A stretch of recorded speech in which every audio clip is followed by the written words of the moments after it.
विद्या मार्ग, विद्या हा शब्द विद या धातूपासून निर्माण झालेला आहे। विद हा धातू जाणीवेवाचक आहे। विद म्हणजे संविद, संवेदना म्हणजे जाणीव, विशिष्ट प्रकारची जाणीव, त्याला म्हणतात विद म्हणजे संविद, संवेदना। विद्वान हे जाणीववान। आता विद्वान काही एक असतो, अनेक प्रकारचा विद्वान असतो, ज्या त्या विषयाचा तो विद्वान असतो। मग विद हा धातू जाणीवेवाचक आहे, त्यापासून विद्या हा शब्द निर्माण होतो। आणि विद्या म्हणजे जाणीवेचं साधन, की जिच्यामुळे जाणीव केली जाते तिला म्हणतात विद्या। मग आता ज्या गोष्टीची जाणीव ज्या बाबीमुळे केली जाते त्या गोष्टीची ती बाब विद्या ठरते। मग तशा देवता तथा परमेश्वर यांचा जो विद्यामार्ग आहे त्यांच्या जाणीवेचा आणि त्यांच्या प्राप्तीचा, तो या विद्यामार्ग प्रकरणामध्ये निरूपण करण्यात आलेला आहे। हा जसा देवतांच्या प्राप्तीचे दोन साधनं सांगितले, एक बहिर्याग, दुसरा अंतर्याग। पैकी युगधर्म प्रकरणामध्ये आपण पाहिलं की तिथे बहिर्याग सांगितला, आणि आता या विद्यामार्ग प्रकरणामध्ये पाहू की हा अंतर्याग कसा आहे। मग हे देवता प्राप्तीचे दोन मार्ग आहे, बहिर्याग आणि अंतर्याग। बहिर्याग तो युगधर्मात सांगितला आणि अंतर्याग आता या विद्यामार्ग प्रकरणामध्ये निरूपण करीत आहे। मागच्या युगधर्म प्रकरणामध्ये विद्यामार्ग प्रकरण, युगधर्म प्रकरणामध्ये बहिर्यागाचं निरूपण केलं, तर जे दुसरं साधन आहे अंतर्याग, त्याच देवतांच्या किंवा परमेश्वराच्या प्राप्तीचं, ते पुढील या विद्यामार्ग प्रकरणामध्ये सांगतात। बहिर्याग धर्म आचरण जो आहे तो युगधर्मात आलेला, तो मानवाकडून एक दुसऱ्याचं पाहून पाहून प्रयत्नाने आचरणात आणला जाऊ शकतो। पण अंतर्याग फक्त मानवाच्या प्रयत्नाने सद्य सांप्रत स्थितीत तो म्हणेल की मी ध्यान करतो आणि विद्या मिळवतो, तर नाही मिळवू शकत। तो देवतेकडून त्याच्या सामर्थ्याने संचार होईल तरच साध्य होऊ शकतो। तसं त्याचं फळ सुद्धा त्या बहिर्यागापेक्षा अधिक पटीनं असतं।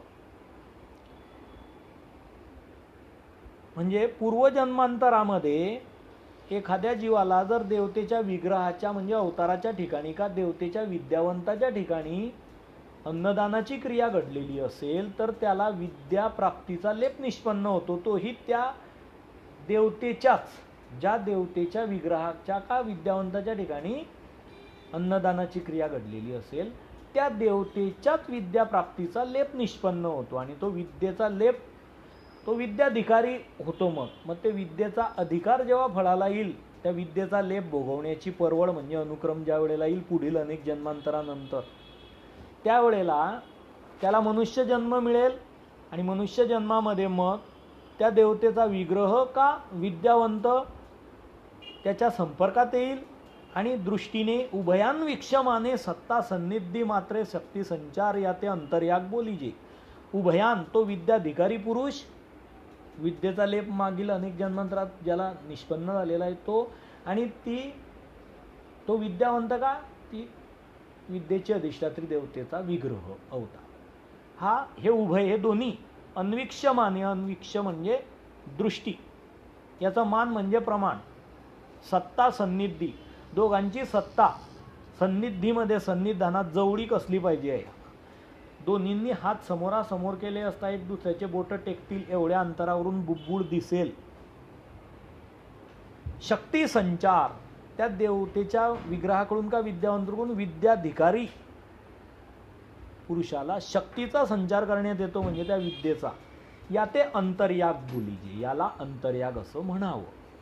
म्हणजे दृष्टीने ते विद्या संचार केली जाऊन ती शरीरामध्ये नखाग्रापासून शिखाग्रापर्यंत जीवात्मा ओला पोवलेला असतो, नित्य केवळ जीव. तर ज्या देवतेची विद्या संचार केलेली असेल दृष्टीनं, त्या देवतेचा मळ असतो शरीरात समग्र जीवाच्या स्वरूपावर. सगळ्याच देवतांचे असतात, पण ज्या देवतेचा विद्या संचार झाला त्या देवतेच्या मळाच्या आधारे ती जीवाच्या स्वरूपात जाते. आणि मळाधार वेद, विद्येचा वेद मळाच्या आधारे संचार, वेद म्हणजे संचार मळाच्या आधारे केला जातो. आणि मग त्याला मानवीय देहामध्ये पायाच्या तळव्यापासून तर मस्तिष्कापर्यंत निचादिक्रमे उच्च, जेची मान ब्रह्मांडी तेची पिंडी, जियाची देवता ब्रह्मांडी तियाची पिंडी, ज्या देवता ब्रह्मांडात आहे कर्मभूमीपासून तर आदिशक्ती चैतन्य मायेपर्यंत 9 थोड्यांमध्ये 81 कोटी 1,10,10 तियाची ब्रह्मांडी, त्यात म्हणजे पिंडी त्या मानवीय देहाच्या पिंडात असतात, अस्थि मांस मज्जा हृदयादी सप्तधातूंचा पिंडात. जेची मान ब्रह्मांडी, जे मान म्हणजे प्रमाण म्हणजे उच्च नीच भेद, तेच मान प्रमाण पिंडी म्हणजे तळव्यापासून तर घोट्यापर्यंत कर्मभूमीच्या 13 कोटी देवतांचे अंश. कारण ब्रह्मांडी संपूर्ण देवता, पिंडी अंश रूपा देवता, त्यांचे अंश पिंडात असतात. तळव्यापासून पोटरीपर्यंत अष्टद्योनीच्या 13 कोटी देवता, तळव्यापासून गुडघ्यापर्यंत अंतळीच्या 13 कोटी देवता, तळव्यापासून पोटरीपर्यंत स्वर्गीच्या देवता, तळव्यापासून कमरेपर्यंत सत्यकला सुगंधीच्या देवता, नाभीपर्यंत शिराब्दीचा, छातीपर्यंत अष्टभैरव, समग्र देहामध्ये विश्वरूप देवता. मात्र चैतन्य देवतेची पिंडस्थान असते, तिचा चैतन्यांश संलग्न तो जीवाच्या सोबतच सृष्टी निर्मितीच्या काळी लावण्यात आलेला असतो.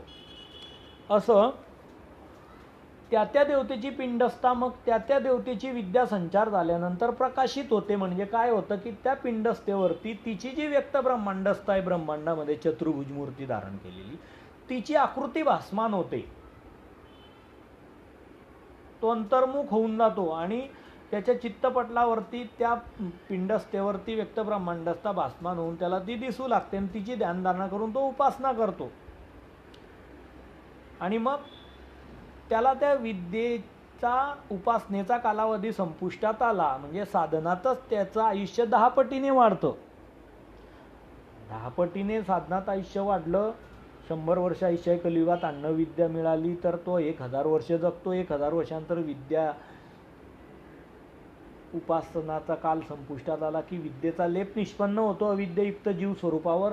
आणि तो जो विद्येचा लेप आहे तो जेव्हा यथानुक्रमे पर्वळ येईल, मग आता पुढे सुख भोगण्याची, त्यावेळेला तो कुठेही असो कोणत्याही जन्मात, तिथून त्याला काढून ती देवता आपल्या व्यक्त ब्रह्मांडस्थेच्या शरीरामध्ये पावन करते. तो फळिया म्हणून तिथे तिचं संचारी आणि बाह्य सुख उपभोगतो, तिच्या स्थानाप्रत जातो आणि तिच्या व्यक्त ब्रह्मांडस्थेच्या फळाचा उपभोग घेतो आत्मने पाहून. असा हा विद्यामार्ग जो अंतर्याग आहे तो मानवाकडून आपण होऊन नाही आचरणात आणला जाऊ शकत. आता सद्य स्थितीत म्हणावं की विद्या मिळवतो मी, नाही मिळू शकत. तो अधिकाराच्या अनुसार देवतेकडून प्रदान करण्यात येतो.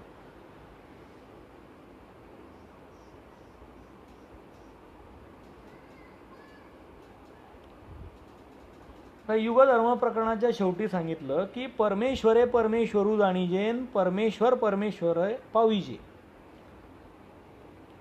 परमेश्वराकडूनच परमेश्वराला जाणण्याचं साधन कोणतं याविषयी विद्यामार्ग प्रकरणात पहिलंच वचन आलं. एकी विद्या ते एक विद्या, अर्थात एकी विद्या ते ब्रह्मविद्या हे त्याचं पाठवचन. ती ब्रह्मविद्या आहे. ब्रह्म जो व्यापक असलेला परमेश्वर, त्याला जाणवयाचं साधन ती विद्या, ती ब्रह्मविद्या. तसंच फक्त युगधर्मानेच परमेश्वराचे ज्ञान किंवा प्राप्ती होते असं नाही, तर विद्यामार्गानेही परमेश्वराचं ज्ञान आणि प्राप्ती होते. विद्यामार्गामध्ये विशेषतः परमेश्वराचं प्रेम साधन सांगितलेलं आहे. एकी विद्या ते प्रेम म्हटलं इथे प्रामुख्याने. ज्ञान तिच्यात गौण आलं. विद्यामार्गात परमेश्वरे परमेश्वरू जाणीजे इथे ज्ञान प्रधान आलं, तो बहिर्याग आहे. आणि इथे एकी विद्या ते प्रेम प्रदान आलं, ज्ञान गौण आहे. आणि एकी विद्या ते ब्रह्मविद्या ही प्रेम साधन आहे प्रामुख्याने. केवळाधार वेद म्हणजे जीवाच्या स्वरूपातच प्रत्यक्ष प्रेम शक्ती संचार होणे प्रेम साधन आहे, ज्ञान गौण आहे.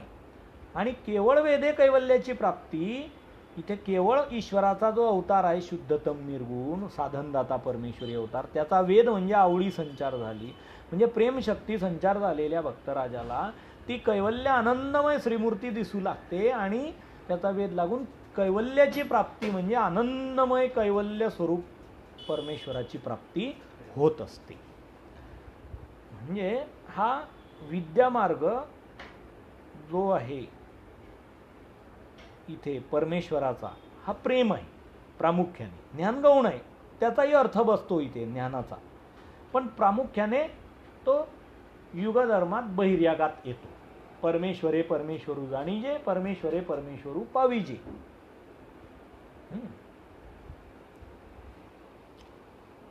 म्हणून तो जो प्रामुख्याने प्रधान प्रेम मार्ग आहे विद्यामार्ग परमेश्वर प्राप्तीचा, त्याविषयी पहिलं वचन इथं एकी विद्या.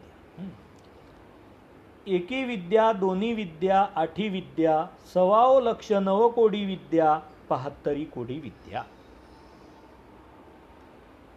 एकी विद्या ते ब्रह्मविद्या द्विधा शांभव अष्टधा शाक्तेय 1.25 लक्ष 9 कोटी 92 72 कोटी 98. विषयाधार वेधू, इंद्रियाधार वेधू, अंतःकरणाधार वेधू, देहाधार वेधू, विधेयाधार वेधू, केवळाधार वेधू.